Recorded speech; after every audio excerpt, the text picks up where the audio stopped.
On some real, I got trapped. God trapped me. And looking back on it, God has a great sense of humor, I found. He used the thing that I loved the most, which was music, to get me to love Him.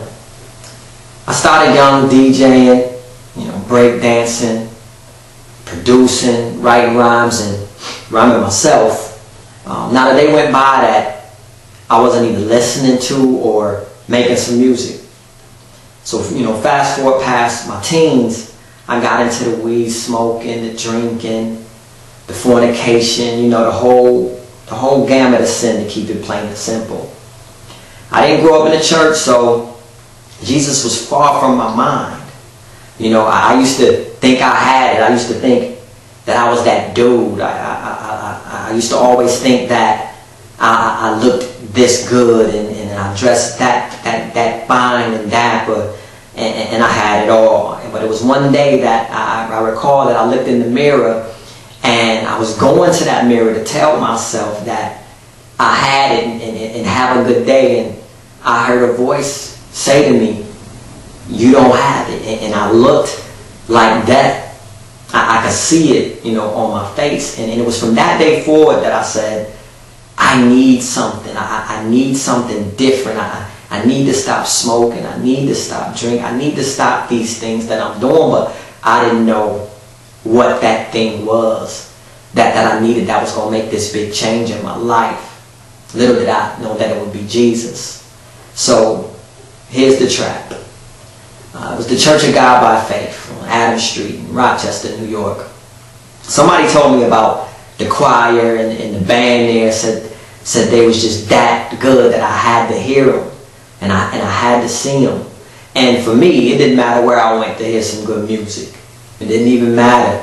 A club, a pub, a disco, and even a church I would go to hear some good music. That's just how much I was into it. So lo and behold, I went to visit, sat in the very last pew. They came out, service started.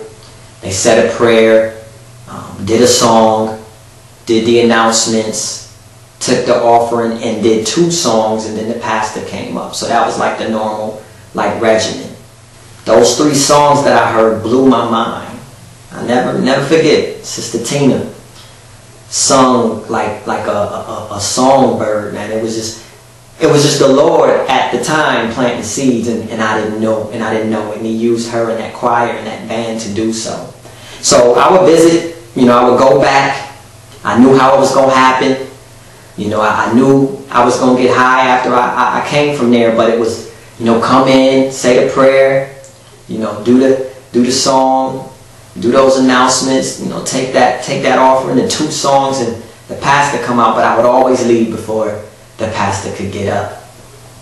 So fast forward, this particular time that I went, it was April 20th of 1997. And I sat in the back pew. I had already set up my plans for the day. I had the weed in the car. I knew what was going to happen when I left there. But we came in, came up, said the prayer. I was in the back pew again. They said the prayer, did the song, did the announcements, took the offering, and then it didn't even get to the 2 songs. During the first song of the 2, the Spirit fell in the place. The time I didn't know what was going on, it was just the Holy Spirit just swept through there. And they made a call for salvation.